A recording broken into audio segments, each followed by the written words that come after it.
ગુજરાતમાં સ્થાનિક સ્વરાજની ચૂંટણી આવી રહી છે। આ ચૂંટણીને લઈને અત્યારે ગુજરાતમાં ત્રિપાખીયો જંગ જામ્યો છે। એટલું જ નહીં, ગુજરાતના રાજકારણમાં પણ ગરમાવો આવ્યો છે। પરંતુ જો વાત કરવામાં આવે કચ્છની રાપર નગરપાલિકાની, તો હવે રાપર નગરપાલિકામાંથી ભારતીય જનતા પાર્ટીના ઉમેદવાર દ્વારા કોંગ્રેસને ડિબેટમાં બેસાડવા માટે ખુલ્લો પડકાર આપવામાં આવ્યો છે અને આને જ લઈને કોંગ્રેસના ઉમેદવાર દ્વારા ખુલાસો પણ કરવામાં આવ્યો છે।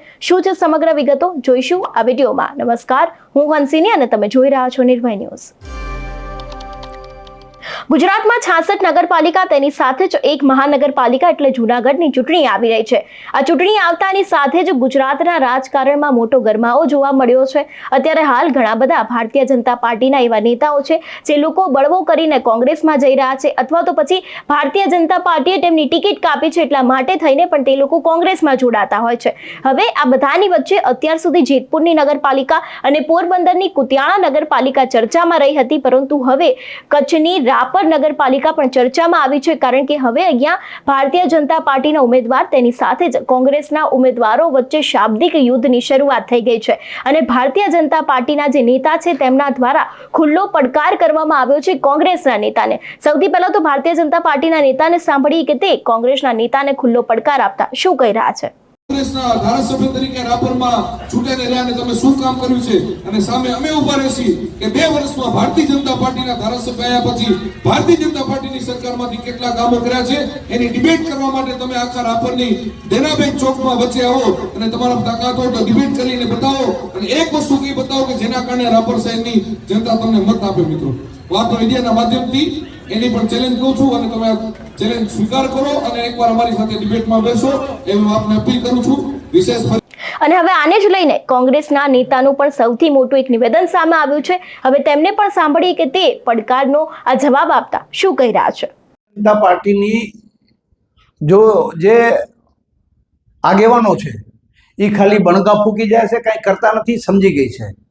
બીજી વસ્તુ રહી શું કરશો, તો કોંગ્રેસનું શાસન આવશે ત્યારે અમારી મેન સમસ્યાઓ મેં મીડિયાના માધ્યમ દ્વારા વારંવાર હું કહી રહ્યો છું કે મેન સૌથી મહત્વની જે સમસ્યા હોય તો પાણીની છે।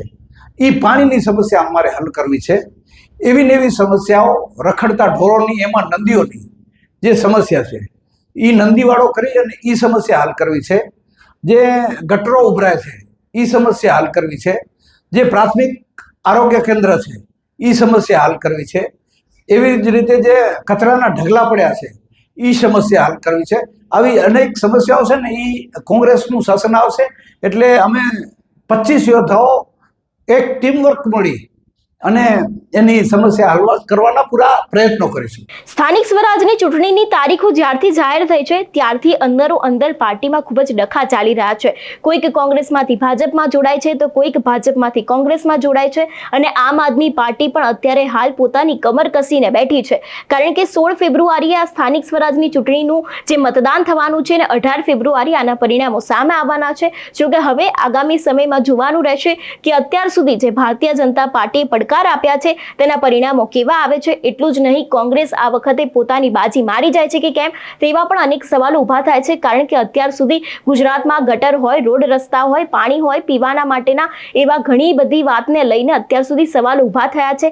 એટલે કદાચ આ વખતે નગરપાલિકામાં જીતવું ભારતીય જનતા પાર્ટી માટે થોડુંક અઘરું પણ છે અને આમ જોવા જઈએ તો કોંગ્રેસના નેતાઓ દ્વારા આ દરેક અત્યારે સવાલોને લઈને તે લોકો મેદાને આવ્યા છે। એટલે કદાચ કોંગ્રેસના નેતાઓ આ વખતે જો મહા મહેનત કરી શકે તો પછી કદાચ અનેક એવી બેઠકો છે તે તેમના હાથમાં પણ આવી શકે છે।